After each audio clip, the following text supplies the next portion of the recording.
Let's listen to some stories from people who say they have time experiences. Let's find out about them. According to Mr. Gibbons, he has had a couple of out-of-time experiences, but they were very brief. His first experience, he was walking down his local street and saw a lady dressed in 1950s clothes. And her clothes were so sharp and so colorful, he thought to himself how amazing her vintage style looked. And then he saw another lady next to her and thought they must be on a day out together.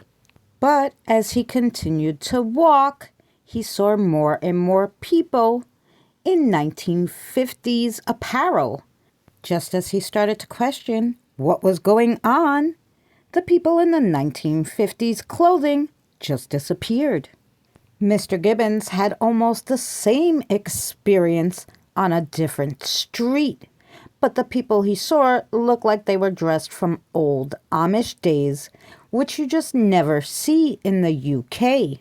During each of these episodes, he remembers looking around at the modern-day people to see if they had any reaction, but they didn't. It's like they didn't see them like he did. Mr. Gibbons stated that it was like being in two time zones at the same time.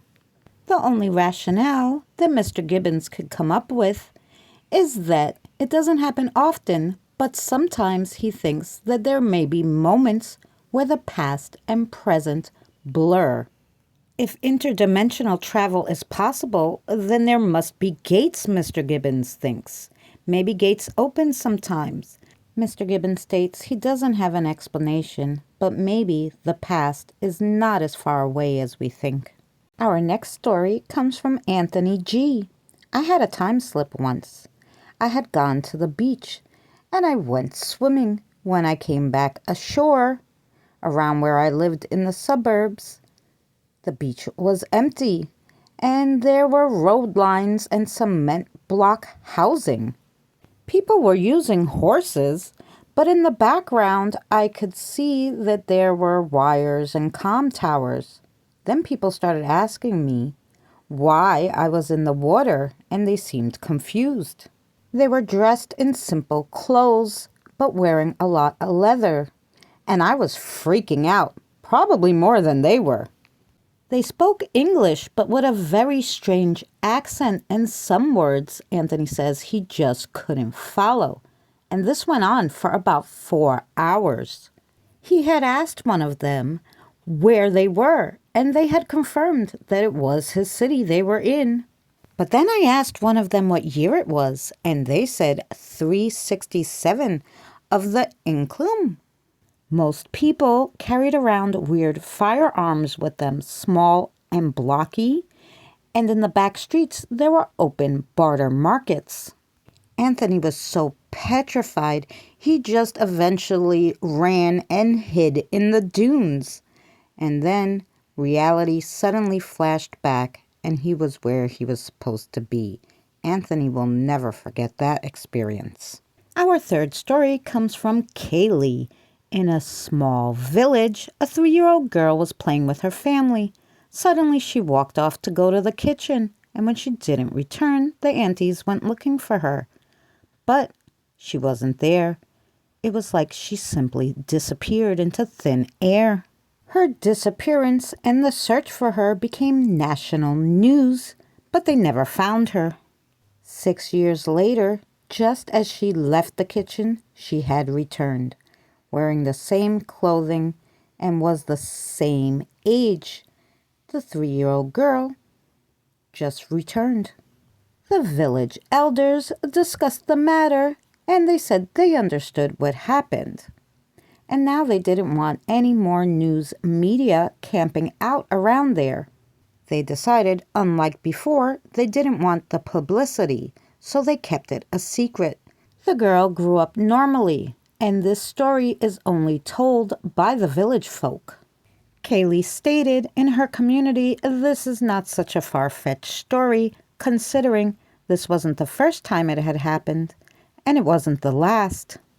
The few times it did happen, They even had search parties include supernatural representatives to lead the search. Kaylee says she doesn't think about it much. It's just kind of the norm in her community. Our last story comes from Joseph.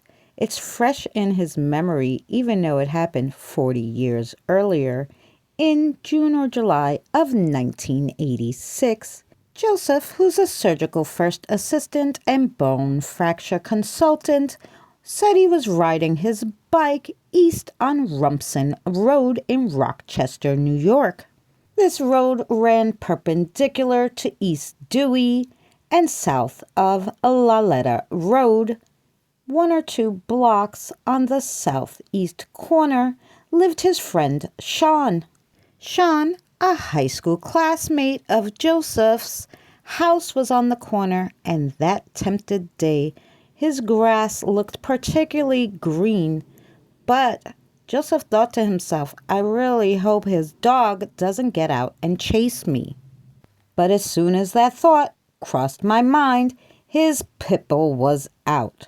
His pit bull was white with spots and exited through the garage from the interior door towards me on an angle, cutting in front of a vehicle in the driveway and making very distinct footprints in the lush grass. He just barely missed my ankle as I peeled off on my bike. As Joseph pedaled away on his bike, he looked over his shoulder to see if the pit bull was following him, and to his surprise, it wasn't. But to his horror, what he saw was even worse. It was just a split second later, and the pit bull was actually exiting the house again, and the whole scene was playing over exactly like it just had happened. While he was looking over his shoulder and seeing the scene again play in real time in front of him, he whipped his head back around and started pedaling as fast as he could. Joseph had never had anything like that happen again to him, but it didn't need to. He remembered this time like it was yesterday. Thank you for watching another Sinister Sunday. If you're not subscribed, consider subscribing and check out our Sinister Sunday playlist for more.